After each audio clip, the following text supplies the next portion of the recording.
What's stopping you from becoming a Catholic? Why can't women become priests? Why do Catholics worship Mary? Why do I need to confess my sins to a priest? Where is purgatory in the Bible? I think the Pope has too much authority. What's stopping you? You are called to communion with Dr. David Anders on the EWTN Global Catholic Radio Network. Hey everybody, welcome again to Call to Communion here on EWTN. This is the program for our non-Catholic brothers and sisters. Those of you who have questions about the Catholic faith, maybe you're unsure about how to get those answers that you're looking for, we can help you with that. Here's our phone number, 833-288-EWTN. That's 833-288-3986. If you're listening outside of North America, please dial the U.S. country code and then 205-271-2985. You can also text the letters EWTN to 55000.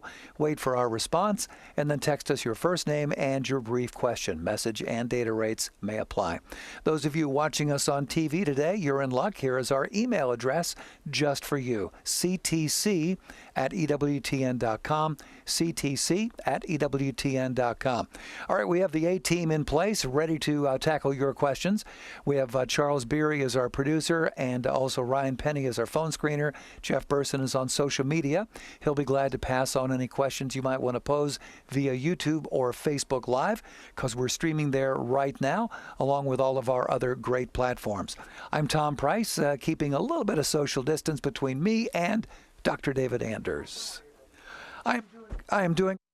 Whoop, wrong question, wrong switch there. How are you, my friend? You know, I'm hanging in there. Thank you. You know, you really shouldn't put me in front of the controls here, because you're playing with fire. Don't believe it for a second, guys. Tom can play those babies like I don't know, a concert pianist. Except today. Okay. So we're going to lead off here with an email as we're getting some of these calls screened. Here's one from Mark, who says, what is the best way to handle family members who have become non-Catholic Christians and are now trying to convert me from my Catholic faith? Okay, thanks. I appreciate the question. So first of all, the most important thing to do with family members, Catholic or not, is to love them. Yes. And think about what Paul says about love in 1 Corinthians 13, that it's patient, it's kind, it's not envious, it doesn't boast, not proud, keeps no record of wrongs, hopes all things, believes all things, et cetera, et cetera, et cetera. You know, you act like that towards them, it'll go a long way towards helping them understand, appreciate, maybe even accept your Catholic faith. Because look, with family members, like, we all just know that the other guy's an idiot. We've heard what he has to say for 50 years. We just know that, you know, Bob or Sally or Joe has got nothing to tell us that we hadn't already heard, right? So typically you don't really listen to your family, and unfortunately. But Jesus had the same problem, right? He said a prophet has no honor in his own home. Mm-hmm. Actually, one of my sons said to me one time, you know, Dave, the Catholic apologist, answer man guy on the radio, he says, Dad, you're always right, and nobody cares. Ouch. Wow. It was a great line. But he was really being kind of funny, you know. It was describe the dynamic of family life. So love is the most important thing. But when whether it's your family or not, when someone challenges you on a matter of Catholic belief, I think it's really important not to get caught up, not to let the other guy set the agenda for the conversation, right? Not to let him set the terms of the conversation. So, you know, a very common one would be something along the lines of, well, you Catholics believe so-and-so. Well, where's it say in the Bible you should do that? Well, you know, I might be able to answer the question, but if I leave that question unexamined, it might seem like I'm accepting the premise that everything Christians do should be found in the Bible. Now, I don't believe that for a second, because Christ never told us that. So I want to answer a question. This is what Jesus did. I might want to answer a question with a question, you know, and it's hard to go wrong with questions, right? It's hard to go wrong. Although one time I was at a family dinner and I turned to a relative of mine and I said, let me ask you a question. And one of my other sons, not the one who made the pithy comment, said, oh, Dad, don't start an argument. And I was like, what do you mean? I'm just asking a question. He goes, oh, but Dad, that's how you argue. That's how you argue. That's great. Wow. All right. Well, thank you so much for your email there, Mark. We have time for one more quick one here. This is from Andy checking us out on YouTube. Andy says, is a Protestant service worship? I have heard that for worship, sacrifice is required. So is a Protestant service worship? Okay, thanks. So, this is a matter of degree. And the essence of worship is sacrifice. It's the highest act in the virtue of religion. And Christians are called to offer their very bodies in sacrifice to God, right? And we can do that in a number of ways. I mean, every act of charity, every act of self-denial, every act of temperance can be offered to God by way of sacrifice. And so clearly, when a group of Christians gets together to offer God the sacrifice of praise, yeah, there is an element of sacrificial worship involved in that. But does it meet, or is it equivalent to the sacrifice of Christ's body and blood offered truly and substantially in the sacrament of the altar? Well, of course not. Of course not. I mean, it's good. It's a good thing. But it's not the full sacrifice that Christ gave to his church. And so one of the reasons that Christ gave us the Eucharist is so that we could have a perfect sacrifice to give to God, namely the body and blood of his own Son. Now, if you want to sing praise and worship songs too, have at it. But it doesn't take the place of the Eucharist. Okay, very good. And finally, this one from Aldo. If Adam had not fallen, how was he going to receive or achieve the beatific vision? Great question. No guarantee that he would have. No guarantee that he would have. And in fact, Catholic theologians, since this is a speculative question, we're totally getting to something counterfactual, something contrary to fact. There's no dogmatic answer to this. But different Catholic theologians have actually speculated that Adam either would or would not have achieved the same goods that we have through the incarnation. Thomas Aquinas took the position that had Adam not sinned, Christ would not have become incarnate. John Duns Scotus took the other point of view. He said, well, Christ would have become incarnate even if Adam hadn't sinned. And that's one of those questions on which Catholic theologians are allowed to disagree. And that's perfectly okay. Yep. All right, very good. Well, we thank you very much for your question, Andy and Aldo and everybody else. And if you have a question for EWTN via email, the address ctc@ewtn.com. Got a lot of phone calls here. Jeffrey in Butte, Montana is probably first up here. Also, John in Hillsborough, Texas. Roger in Albany, Oregon. And we have a line open for you right now at 833-288-EWTN. That's 833-288-3986 on this edition of Call to Communion here on EWTN. Stay with us.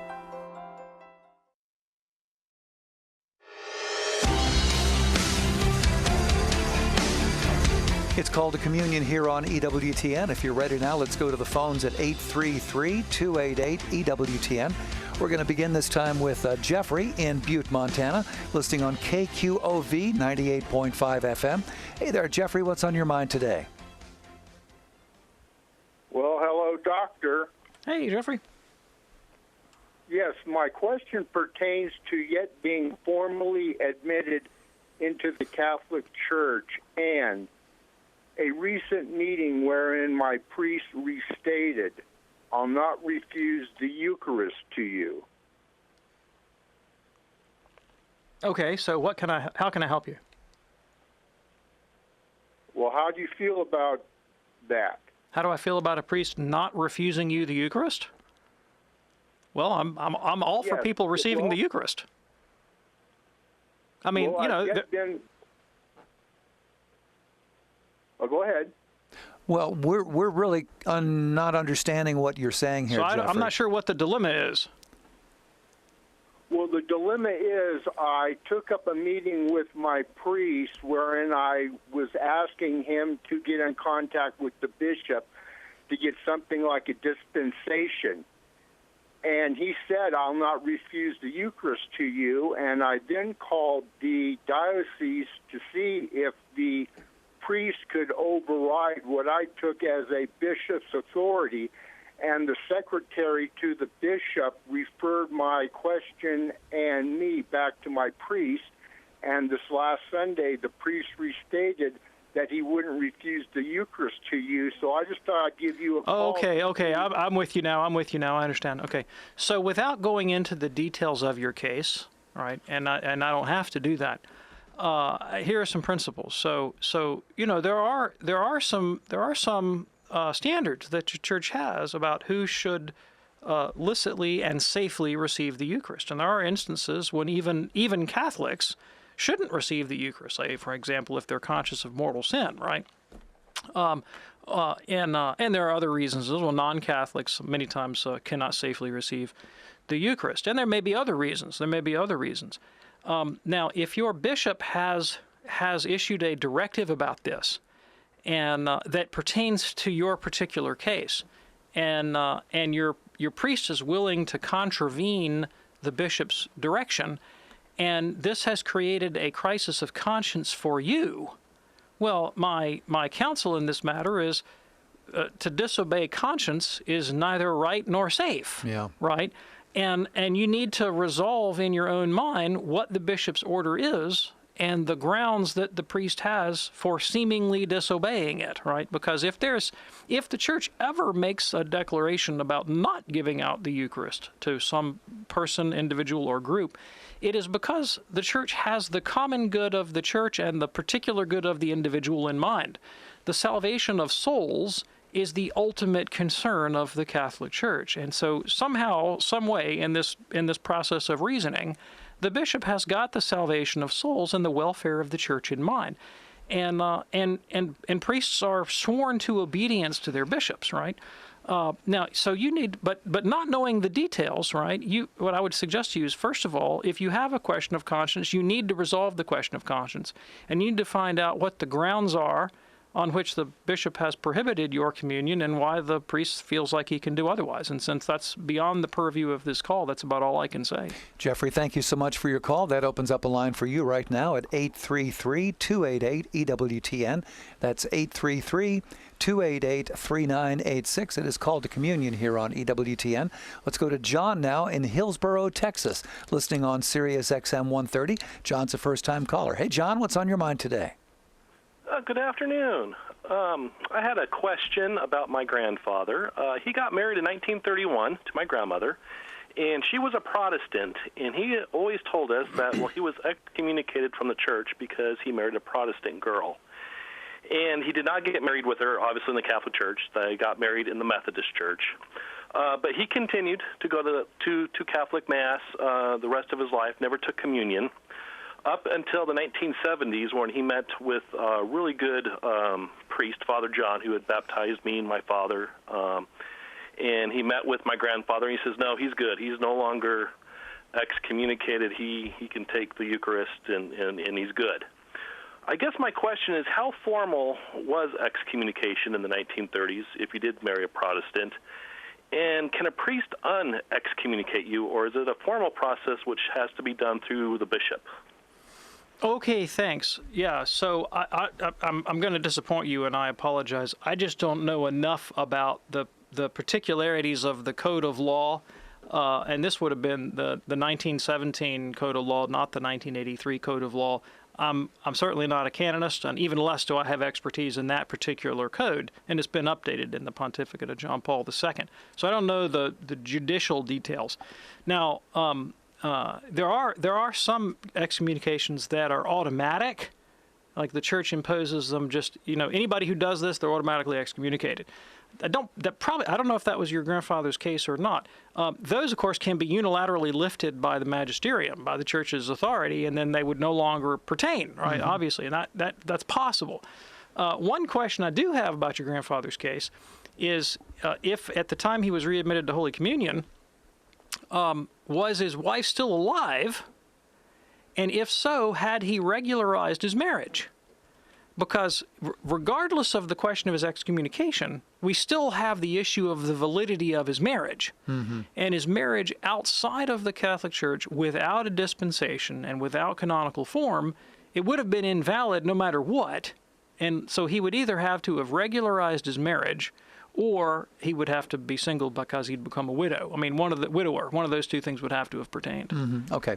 Hey, John, thank you so much for your call. We appreciate hearing from you today here on Call to Communion on EWTN. Our phone number 833-288-EWTN. If you have a question for Dr. David Anders, 833-288-EWTN. 888-3986. Quick question here from George watching us on YouTube today. George says, my concern is with how Catholics ask the saints for things, like asking Mary for peace or St. Anthony for lost things. Isn't that idolatry? How can the saints give us anything? Okay, thanks. So, I ask people for peace and lost things all the time, right? I've had members of my family or friends or work with whom maybe I fall into enmity, perhaps, and I go to them and say, I'd like peace. Can we make peace, right? I've lost my keys, although I'm usually not the member of my household who does most of the key losing. And I have gone to, typically my daughter is the best at finding lost things. And I'll go to when she was little, we would say, we'll give you $1 if you can find the lost whatever. And inside of 2 minutes, she'd come back with it. Wow. Amazing. And that's not idolatry.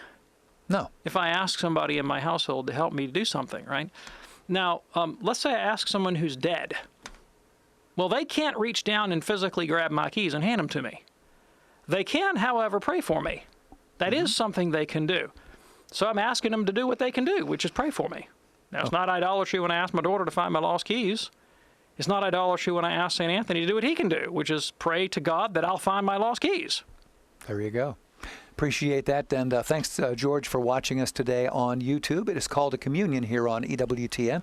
Let's go to Roger now in Albany, Oregon, listening on one of our very first affiliates, Mater Dei Radio out of Portland. Hey there, Roger. What's on your mind today? Well, I'm the protester that doesn't protest as much as I used to.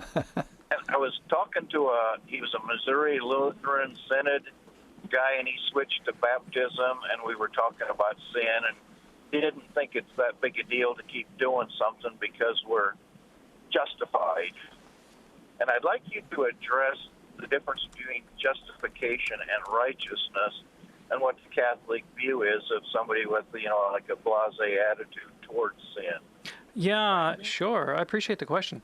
So, first of all, the way Lutherans understand this question, the way Catholics understand this question is very, very different. And this was one of the critical issues that divided Lutheranism from Catholicism very early on. And it's really over the question of how are we saved? And I'm going to get to your righteousness versus justification, but without going into that language just yet, here in a nutshell is the difference. Luther believed that even if you continued in a life of sin, right? And he thought that you did. He thought that no matter what you did, you would always continue to sin and sin mortally. That God can accept you anyway as if you had not sinned. As if you had not sinned.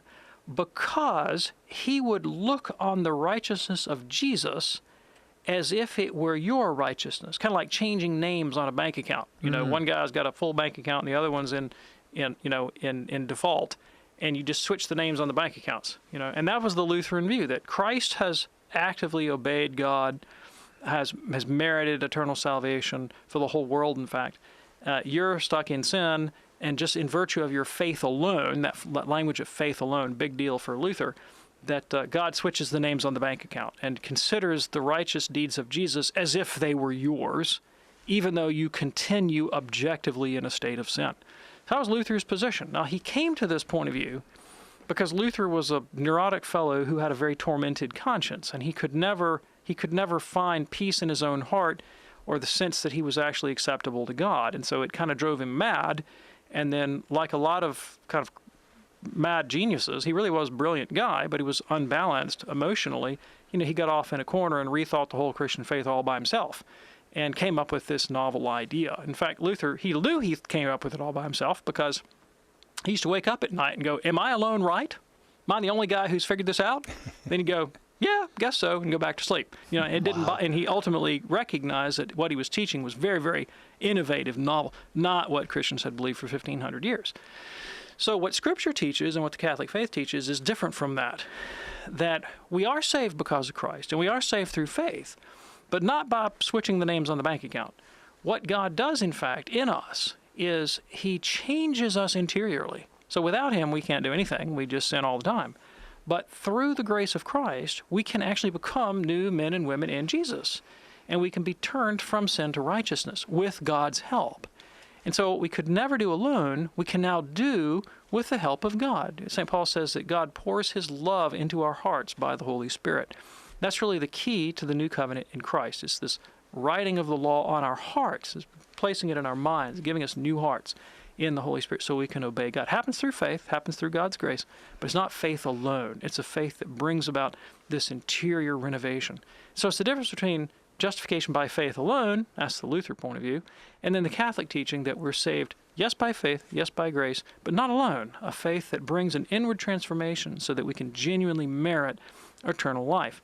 And so your friend's position that you can be born again in Christ and yet continue to sin is very, very dangerous. It's not what Scripture says at all. In fact, Jesus tells us in passages like Matthew 25 or Revelation chapter 20 that on the last day, many people will come to Christ and say, Lord, Lord, I had faith alone. And he'll say, away from me, I never knew you, because you didn't have works. Okay. And St. James says in his epistle, chapter 2, that faith without works is of no value. Yeah. Demons have that, right? You have to have that interior renovation of the heart that actually lives itself out in meritorious good deeds. And God rewards them. Jesus says, if you give alms in secret, if you pray in secret, if you fast in secret, my Father who sees you in secret will reward you. See, there's reward for merit. Now, your question about what's the difference between righteousness and justification. Well, in the Greek New Testament, they're essentially the same word. They're different forms etymologically of the same word, okay? They refer to the same concept.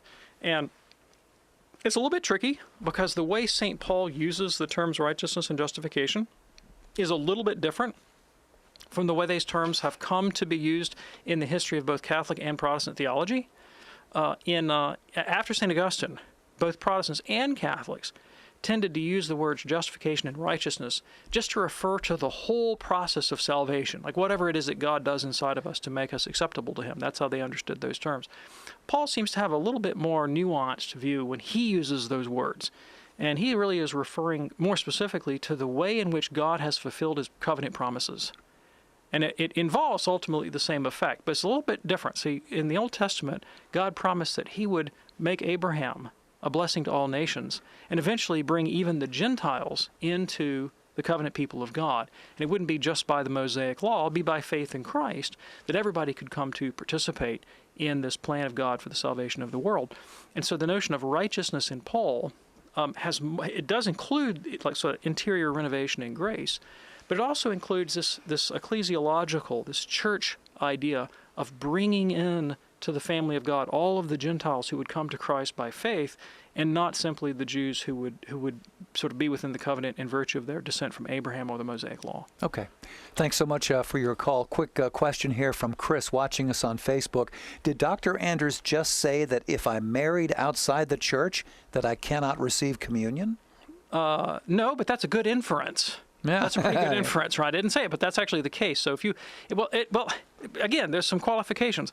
If you're Catholic and you receive a dispensation from canonical form from your bishop, then you'll be okay, right? But the church actually requires Catholics to either marry in the church in the presence of a priest or deacon, or to receive a dispensation from canonical form. So you got to do one of those two things, and if you don't, then your marriage is invalid. Okay. If your marriage is invalid, then you're living with somebody you're not married to, and we know what that's called. We do indeed. All right, thank you so much, Chris, for checking in with us. Glad that you're watching us today on Facebook. Hope that clarification is helpful for you. All right, we're going to go to more phone calls in just a couple of seconds here on EWTN's Call to Communion. We'll be talking with Kate in Sioux Falls, South Dakota, listening on the great Real Presence Radio. And look at this, a line open for you right now at 833-288-EWTN. If you have a question for Dr. David Anders, 833-288-3986, or you can text the letters EWTN to 55000. Back in a flash with lots more Call to Communion here on EWTN. Stay with us.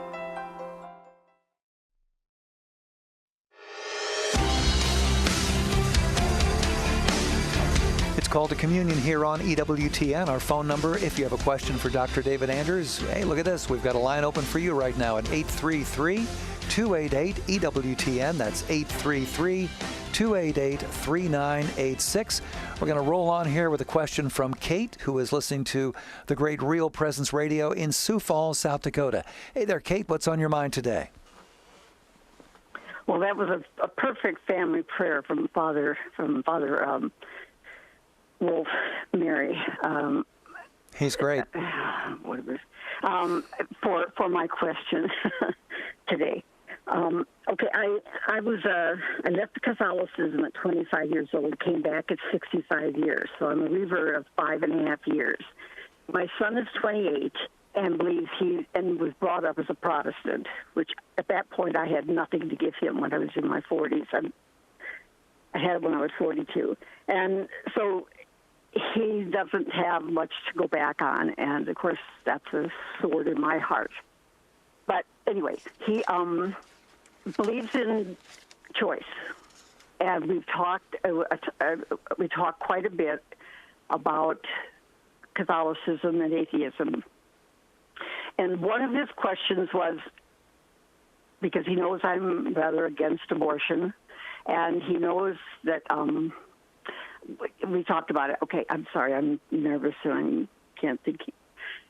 So he says, if life is so important, and you Catholics believe that this is a baby and is alive for 9 months, why, when it's born, is it not 9 months old or a year? Why do you consider it just born and give it a day one birthday?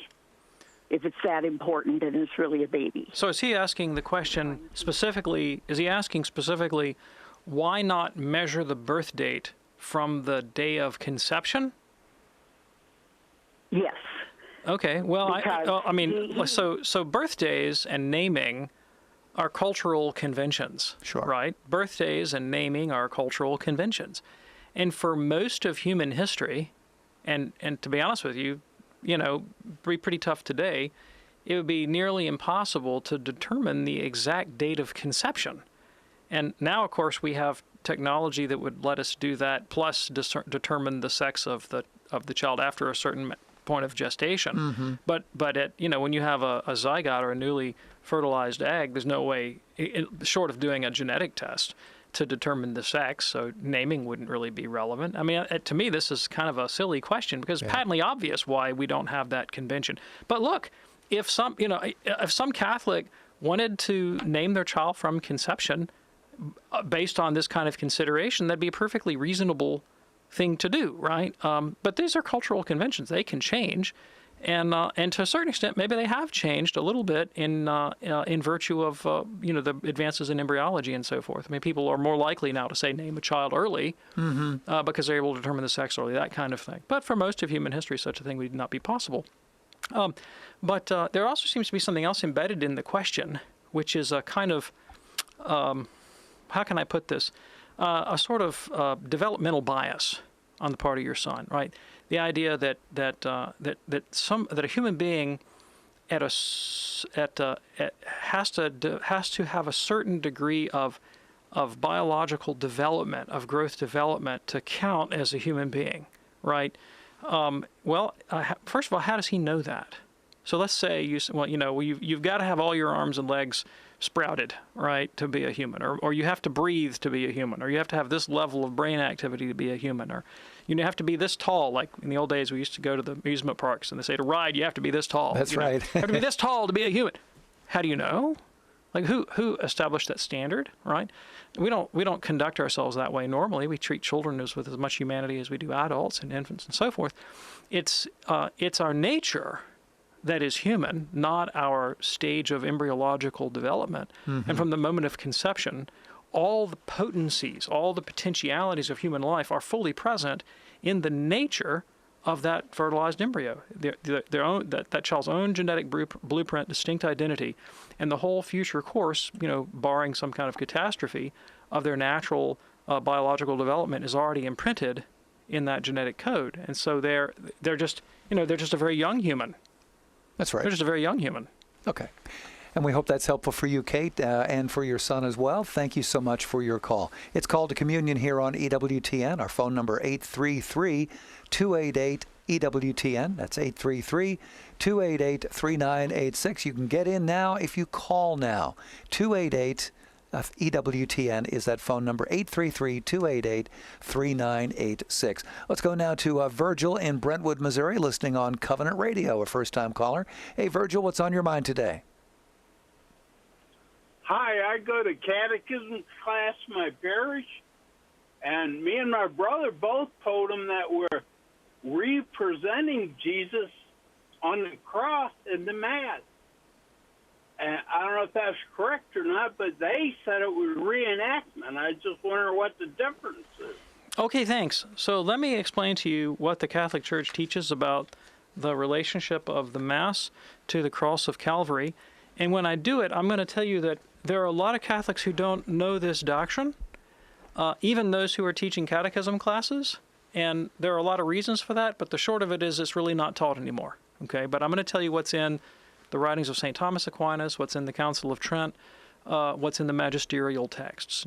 Maybe not be in all the catechism books that you'll find out there, but this is what the Church has historically said on the question.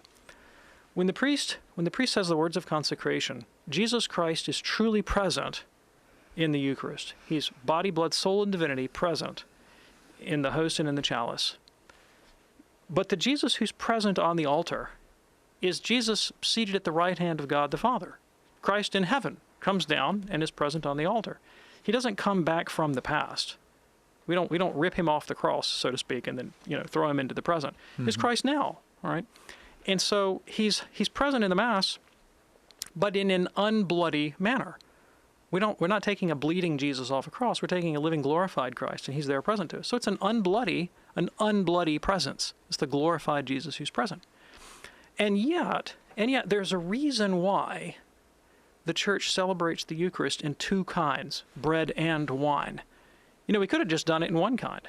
If the only thing you wanted to symbolize in the Eucharist, and the Eucharist is a symbol, it's not only a symbol, it's more than a symbol, but it is a symbol. If the only thing you wanted to symbolize was Christ's presence, well, you could have just had one kind. You just could have had bread. And bread could say, see this bread? That's Jesus. And we would have presence. But we have two kinds. We have bread and wine. Why? Why are there two kinds? Well, obviously, in the symbolism, bread calls to mind body, wine calls to mind blood, and we see that they're separated from one another.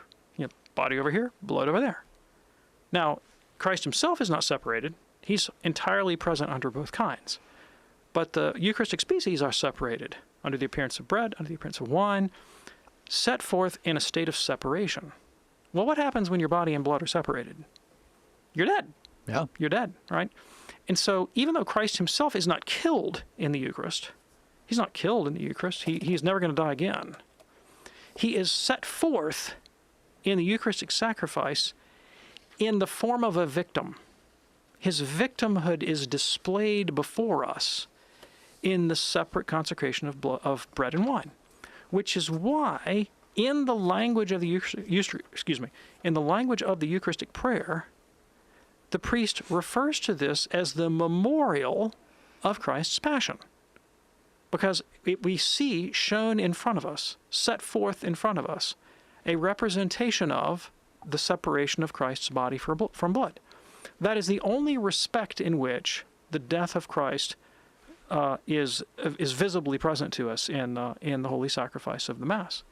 Now, when we have the Mass, and we have Christ truly present, we in turn offer that Christ, that truly present Christ, to God as a sacrifice.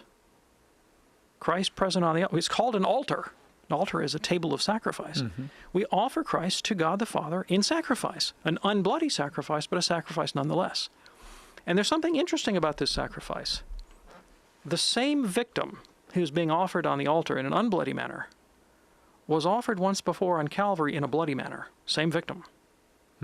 The same priest who makes the offering, Christ, the high priest, offered himself on Calvary in a bloody manner. That same priest now offers himself again on the Eucharistic altar in the person and through the intention of the ministerial priest, the Catholic priest who effects the offering. But it's Jesus acting in virtue of the sacrament of ordination through him. Same priest, same victim. and for the same reason, to make reparation to God for sin and for the sake of the salvation of the world. Same priest, same victim, same intent. Once in a bloody manner, now in an unbloody manner. That's the way we connect Calvary to the Mass. And you can use the language of representation, and the Church does. You can use the language of representation, and the Church does. And you can use the language of reenactment, provided that you qualify these terms and know what you mean by them. And to be honest with you, people throw these words around acting like they know what they mean by them, and sometimes they mean very different things by them. Oh, yeah. So you got to let's stick to what the Church says. Same priest, same victim, same intent. Once in a bloody manner, now in an unbloody manner. Great question, Virgil. Thank you so much for your call. It is Called to Communion here on EWTN. We're going to go to Michael in Cedar Rapids, Iowa right now, listening on KMMK 88.7 FM, a first-time caller. Hey there, Michael. What's on your mind today? Hello there, Doctor. I just have a question about the Greek word bapto, why it was transliterated instead of translated. Are you talking about baptizo? The Greek word baptizo for I baptize? Bapto or baptizo or baptizomai. Okay, so why are you asking me why would you translate it as baptize as opposed to the etymology? Yes, why it was transliterated instead of translated. Okay, so here, are you asking, let me make sure I get the significance of your question. Many Baptists, people who belong to the Baptist denomination, contend that the word baptizo means to immerse. That's what they contend. And so they think that a good way of rendering the word would be to refer to the immersion. And so they really want to focus in on the mode of the sacrament, the nature of the sacrament as an immersion in water. Is that what's motivating your question? Well, I don't know anything about what the Baptists teach, but I do know a little bit of Greek, and I was just, from all my study of Greek, the word bapto means to immerse. Sure. Okay, so that is what I was asking. That's what motivated your question. So that is what the word means etymologically. That's what the word means etymologically. But it is an exegetical fallacy. Fallacy means an incorrect form of reasoning. Exegetical means how we go about interpreting texts. It is an exegetical fallacy to assume that the etymology of a word and the meaning of the word are the same. Because a word can mean something very different from its etymology. And in the present case, the word to baptize in the New Testament does not refer to an act of immersion. Whether or not the mode of baptism should be performed by immersion, when the disciples, or when St. Paul refers to baptism, he is referring not simply to any old act of dunking, like when I go to the county fair and maybe my parish priest climbs in the dunking booth and I slam it with a baseball and in he goes. That's an immersion, but it's not a baptism. It's not the sacrament. It's not the Christian sacrament of baptism. Mm-hmm. And so if we were to translate the word baptizo, if we were to translate that as immersion, then it would obfuscate, it would confuse what is really being conveyed, namely a Christian sacrament. And the Christian sacrament of baptism does not have to be performed by immersion. So this is simply a case of the meaning of a word is not the same as the etymology of the word. Okay. Appreciate that. And thank you so much, Michael, for your call today here on EWTN's Call to Communion. I want to tell you about the latest offering from EWTN Publishing, if we could take a moment here to talk about this great book, How the Catholic Church Can Restore Our Culture. It's written by Archbishop Georg Gansvan. He is the Secretary to Pope Emeritus Benedict XVI. A sublime collection of essays and homilies and interviews discussing why Pope Benedict resigned. You'd probably like to know about that. How Pope Benedict interpreted the assassination attempt of John Paul II in relation to Our Lady of Fatima's message. Or what about this one? A typical day in the life of Pope Benedict XVI. What does he do all day? You can find out by checking out this great book, How the Catholic Church can restore our culture by Archbishop Georg Gansvan. It's a winner. It's available right now at ewtnrc.com.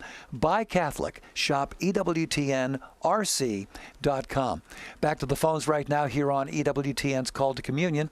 Here is Amelia listening in San Antonio on Guadalupe Radio. Hey, Amelia, what's on your mind today? Hi, I was calling because I have a little sister.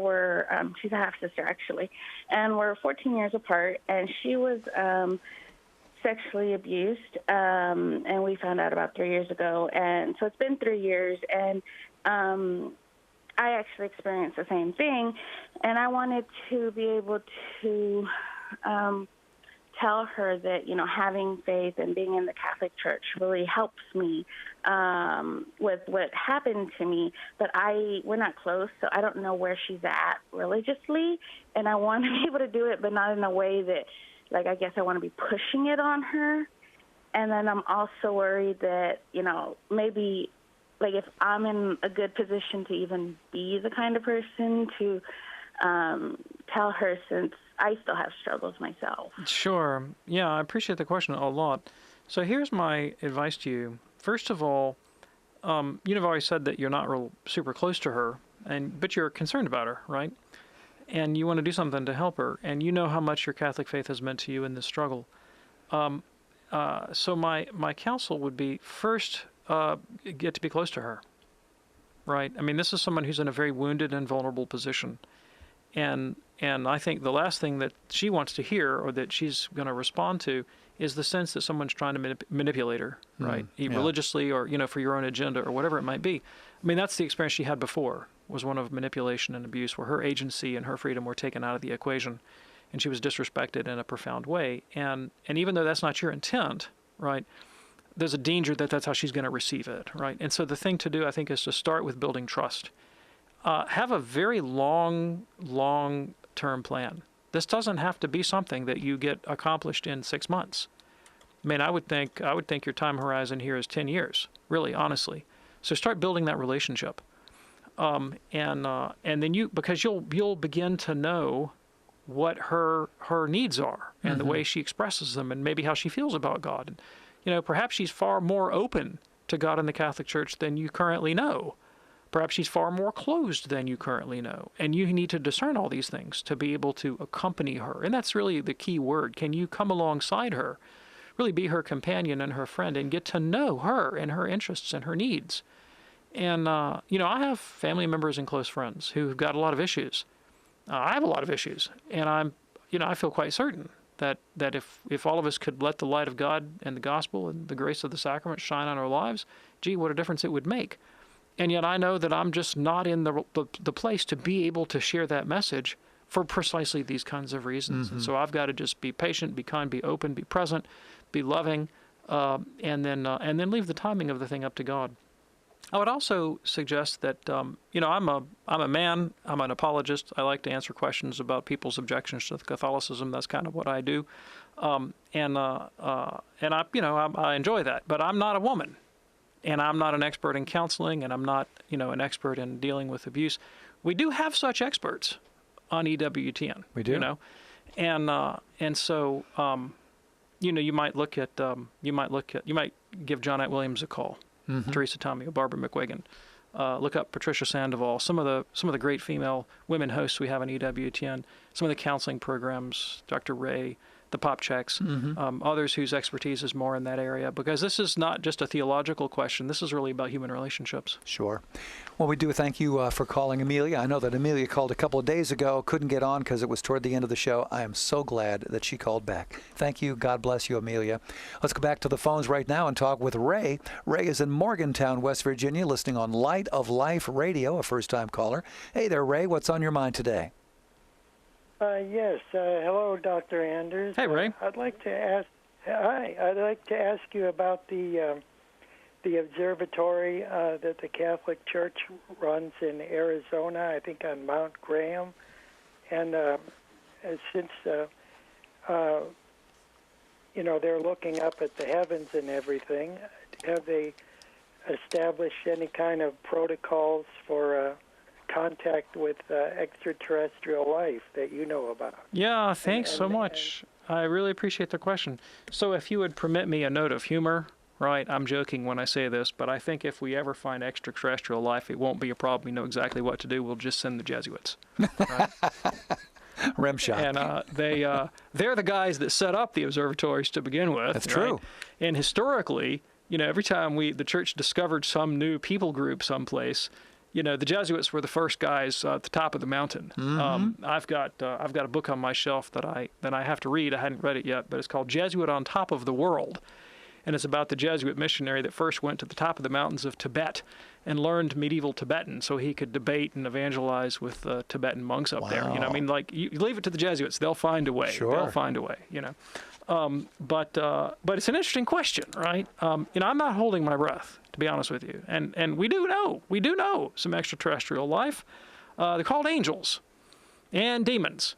And we do have protocols. You pray to the one, you run from the other, right? You pray to the one, you pray against the other, right? We have the St. Michael prayer. That kind of kills two birds with one stone, Invoke the good ones against the bad ones. Yep. That's the protocol. And if we found extraterrestrial life that was biological life on another planet, the first thing to determine would be whether or not it was rational life, whether or not it was life that had the power of the immaterial intellect. Because if it was irrational life, earthworms and such, well, we would take the proper epidemiological precautions and relate to it the way we would relate it to any biological life. If it was rational, self-aware, conscious, and intellectual life, then I think we still have the protocol. Dialogue with the good guys, run from the bad guys. Sounds good to me. Ray, thank you so much for your call. Let's go to Eugene really quickly here in Aurora, Colorado, listening on Catholic Radio Network. Hey, Eugene, what's on your mind today? Well, all of a sudden, that your last comment completely turned me away from what I was going to say, because I want to add on, I'll piggyback on what you just said, and that is there is a very famous book, a science fiction book. It might have been the Martian Chronicles, in which a Jesuit missionary is part of an Earth exploration into outer space. They land on a planet. They find rational life there. The Jesuit is knocking himself out to build a chapel. The people on the I know the book. Planet. That's a Ray Bradbury book, isn't it? Well, the one I'm thinking of is not. You waste your time, because in our life we also had an Adam and Eve, but our Adam and Eve never did fall. We are still in the state of grace as God created us. And there's a wonderful science fiction trilogy by C.S. Lewis, who is not a Catholic. He was an Anglican. And it's just his science fiction trilogy. The first book is Out of the Silent Planet, Perelandra, and then That Hideous Strength are the three novels. And it's a really playful and imaginative construction of what would happen if we found intelligent spiritual life, and biological and spiritual life on other planets. And the thesis is what you articulate. In Lewis's world, these other planets are unfallen. And the silent planet, Out of the Silent Planet, is in fact Earth. Because it's the one whose angelic hosts have been cut off from the heavenly chorus because of the fallen angels. So it's a delightful little book. Now, I know another science fiction novel in which there actually is a Jesuit specifically who travels to another planet, finds alien life. I don't endorse it, because that one's not written by a Christian, and the Jesuit doesn't come off all that great in the story, right? So I didn't want to bring that one up, but I do know of one other. Okay, very good. And then I think you had another question, Eugene, real quick. We're almost out of time. No, I enjoyed your science fiction bit there, and I will save you my time. Give it to somebody else. I'll call again with my real question. All right, sounds good.